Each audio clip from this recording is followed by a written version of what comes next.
Vamos a dar rápidamente la bienvenida a Ramiro Escobar. Él es internacionalista, docente universitario.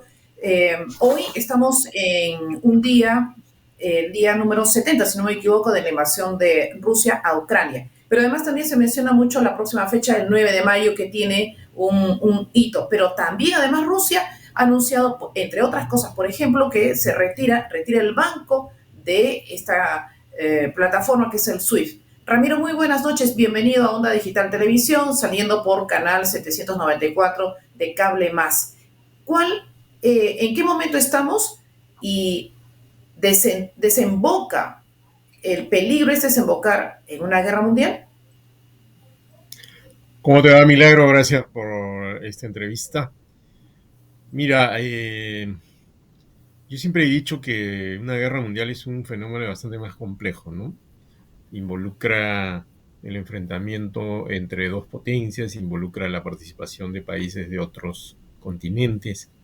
Eso no está ocurriendo todavía, eh, pero a medida como se va desenvolviendo ese conflicto, se vuelve a hablar de eso nuevamente, o se habla cada vez más de eso, debido a que no parece haber posibilidades de que este conflicto termine pronto.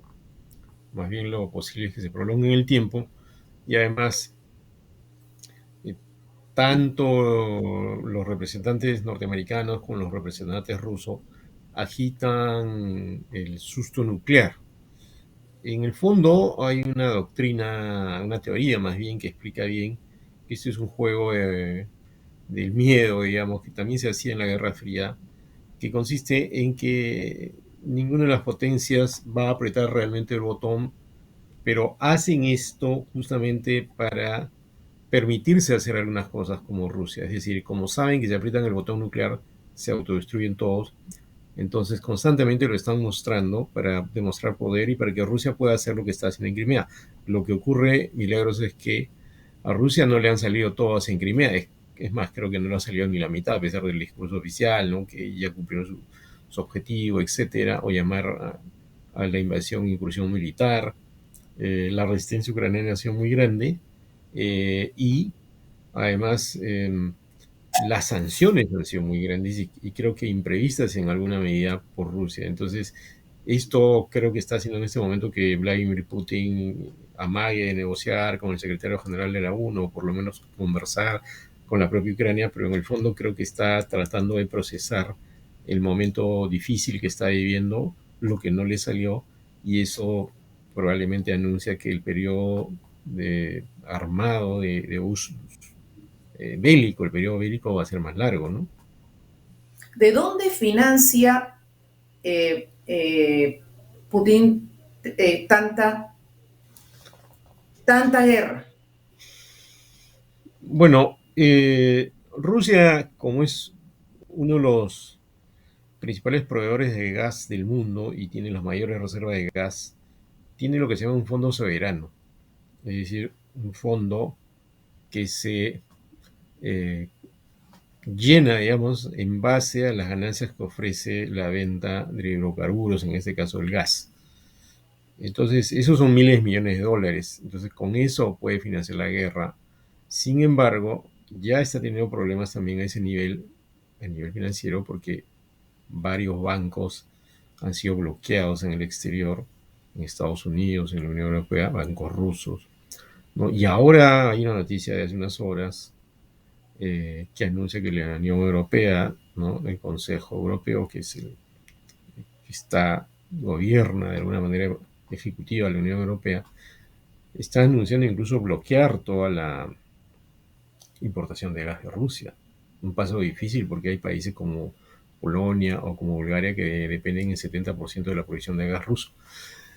Pero creo que esto se está haciendo justamente para terminar de cercar a Putin y hacerlo retroceder, por lo menos. El problema es que Putin no tiene en su historia de vida, digamos, presidente que haya retrocedido. No le gusta perder. Pero todo lo que se está configurando incluso podría hacer que la situación económica en Rusia se complique. ¿Eso qué quiere decir? ¿Económicamente? Bueno, el rublo ha caído 40% en su valor. Y Ujú, según la información que puede salir de Rusia, que no es mucha porque hay cerrazón informativa, hay colas para algunos productos, que bloqueen bancos rusos en el exterior, impide que haya disposición de algunos fondos.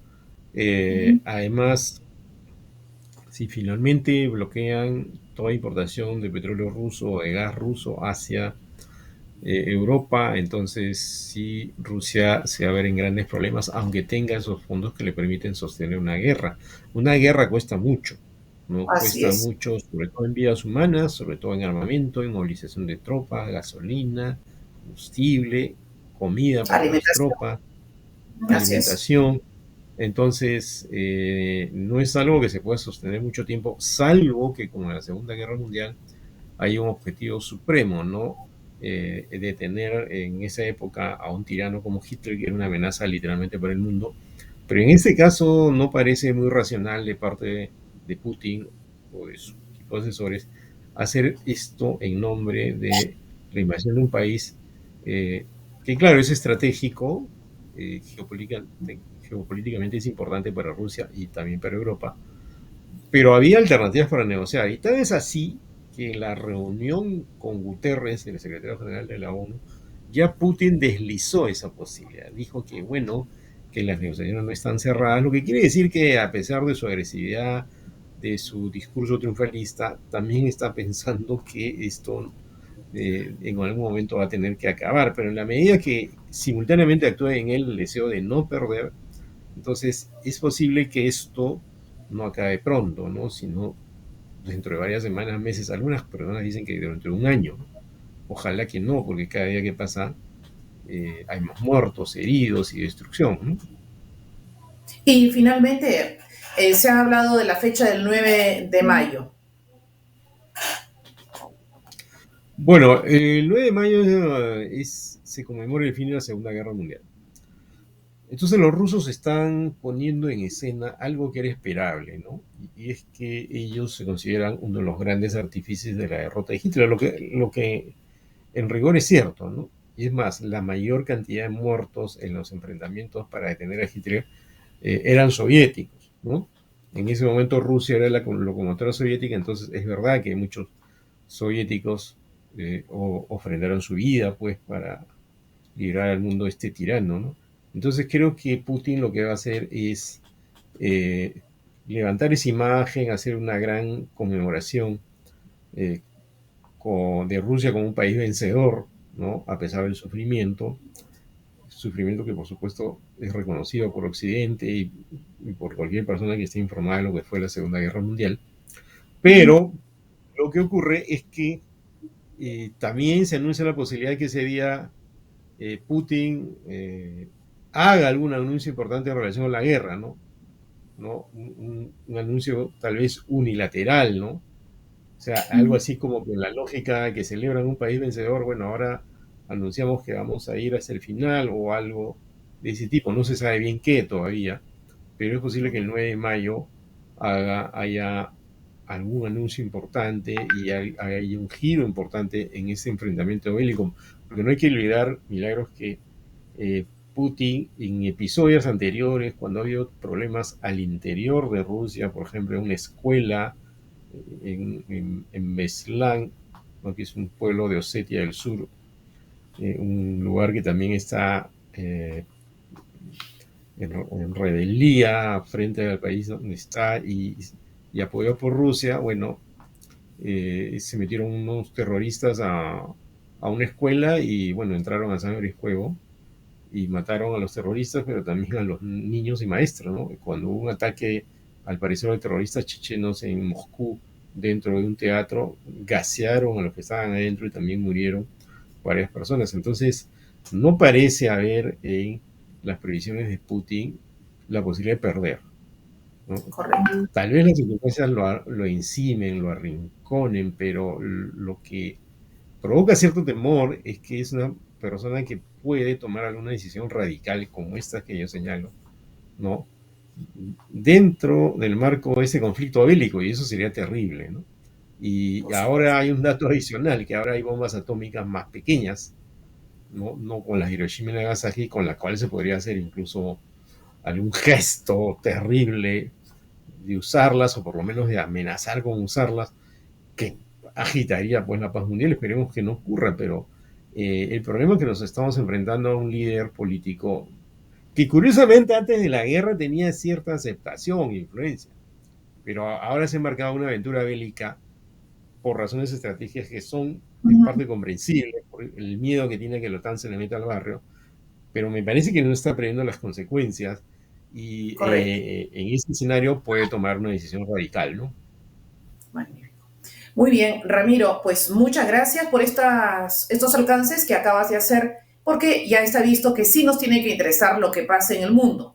Eh, ya, pues Así como es. se ha dicho, digamos, en un mundo en el que todos nos enteramos prácticamente de todo por la velocidad de Internet y porque tiene efecto por el comercio, que son como piezas de dominó, cae uno y cae sobre los otros.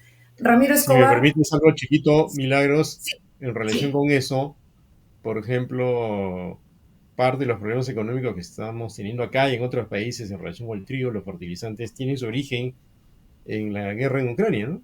No es algo desconectado que solo lo ves por televisión, ¿no? Así es. Entonces hay que ser muy consciente de eso y por lo tanto informarse, tratar de entender qué está pasando ahí, porque de lo que pase ahí dependen muchas cosas en el mundo. Así es. Muchas gracias, Ramiro, por tu presencia y muchas gracias por tu tiempo. Gracias a ti, Milagros, hasta otra oportunidad. Un saludo para los amigos de Onda Digital. Chao. Muchas gracias. Ramiro Escobar, internacionalista, profesor universitario, hablando sobre la invasión de Rusia a Ucrania, día 70 y lo que se venía. Volvemos luego de una pausa publicitaria.